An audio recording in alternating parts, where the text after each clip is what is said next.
कला के विद्यार्थियों नमस्कार। मैं डॉक्टर पवन कुमार जांगीड़, सहायक आचार्य चित्रकला।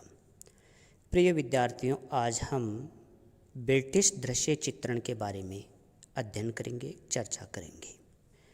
ये जो दृश्य चित्रण है, जिसको अंग्रेजी में हम लैंडस्केप पेंटिंग कहते हैं, इसका आरंभ कब से हुआ, इसके मुख्य कलाकार कौन कौन हैं और उन्होंने किस प्रकार चित्रण किया है, इसके बारे में चर्चा करेंगे। हम अभी पश्चिमी कला का अध्ययन कर रहे हैं, इसलिए आज हम पश्चिमी कला अर्थात यूरोपीय कला में किस प्रकार दृश्य चित्रण किया उसके संदर्भ में बात करेंगे। यूरोप की कला में दृश्य चित्रण का पृथक विकास हुआ है। विषय का बंधन उसके लिए कभी रोड़ा नहीं बना। दृश्य चित्रकार अपनी अपनी मौज के अनुसार तकनीक विकसित करने में समर्थ हुए हैं। पुराने समय में दृश्य चित्रण स्वतंत्र कला नहीं था। यूँ तो हम मिस्री चित्रों में कहीं कहीं प्राकृतिक दृश्यों का अंकन देख सकते हैं या हुआ है, पर वे दृश्य चित्रण के लक्ष्य से नहीं बनाए गए हैं। वास्तव में पुनरुत्थान काल से ही चित्रकला में दृश्य चित्रण का विकास हुआ है। कब से? पुनरुत्थान काल से। तिनतोरेतो, जॉर्जियन एवं ड्यूरर आदि इसके विशेष प्रयोक्ता रहे हैं। दृश्य चित्रकारों ने आरंभ में डच स्कूल से प्रेरणा ली। इनकी पीछे से दो शाखाएं हुई, फ्रेंच तथा इंग्लिश। जल रंगों के अधिक प्रयोग से ब्रिटिश दृश्य चित्रकार प्रकाश तथा वातावरण का नियंत्रण सफलता से कर सके।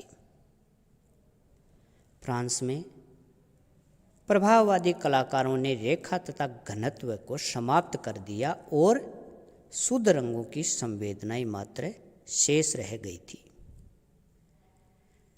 चित्रों की आकृतियों में उभार दिखाने की जो प्रवृत्ति अब तक चली आ रही थी, यह उसके विरुद्ध एक तरह का आंदोलन था। मान्य तथा मोने इसके अग्रणी रहे हैं। इससे पहले हम देखते हैं कि जितना भी चित्रांकन हुआ था वह किसी कथानक या किसी धार्मिक घटना के आधार पर हुआ। ये जो दृश्य चित्रण की हम बात कर रहे हैं, तो इसकी शुरुआत जो हम मानते हैं, मान्य तथा मोने में यह प्रवृत्ति हमें कुछ देखने को मिली। इंग्लिश परंपरा में दृश्य चित्रण का विशेष महत्व है। प्रकृति के प्रति ब्रिटिश कलाकारों का विशेष रोमांटिक भाव रहा है। इसका स्वरूप बिखरा हुआ है, विश्रामदायक, पलायनवादी और उन्मुक्त रहा है। ब्रिटिश दृश्य चित्रकारों ने अपनी रागात्मकता को प्रकृति से तद्रूप करके स्मरणीय गरिमा के साथ प्रस्तुत किया है। ब्रिटिश दृश्य चित्रकारों की रंग योजनाएं उष्ण रहती है। तुलिका के स्पर्श छोटी छोटी तथा टूटी हुई रेखाओं का सृजन करते हैं। जैसा कि स्वच्छंदतावाद के प्रसंग में हम बात कर चुके हैं कि उसकी रहस्यात्मक प्रवृत्ति में से दो कला धाराएं विकसित हुई।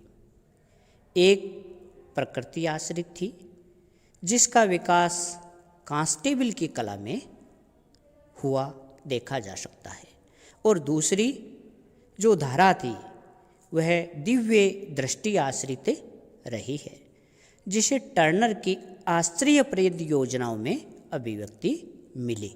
किसकी? टर्नर की। इस दूसरी धारा में प्रकृति के विशाल और रौद्र रूपों पर आधारित उदात्त तत्व का अंकन हुआ है जो धारा टर्नर ने आरंभ करी थी। आधुनिक दृश्य चित्रण का जनक क्लॉद गेरी लोरा को माना जाता है, जो फ्रांस में हुआ था। इसका परिचय 17वीं तथा 18वीं सदी की शास्त्रीयवादी कला के अंतर्गत हम कर चुके हैं। दूसरा कलाकार निकोलस पोसीन था। वह भी क्लॉद का समकालीन एवं अग्रज था।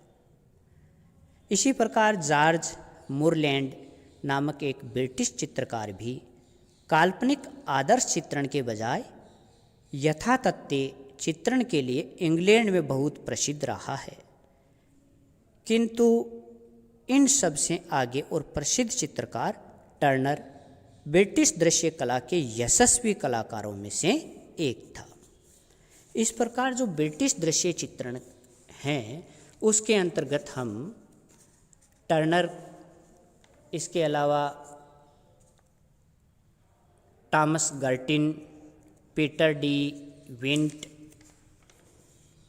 David Cox, John Constable,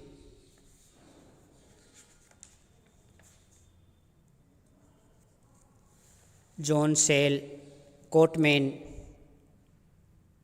John Crome इत्यादि जो कलाकार हैं वह ब्रिटिश दृश्य चित्रण के अंतर्गत आते हैं। लेकिन हम इनमें से हमारे पाठ्यक्रम के अनुसार केवल टर्नर एवं कांस्टेबल के बारे में अध्ययन करेंगे, जो आगे की स्लाइड में आप देखोगे। धन्यवाद।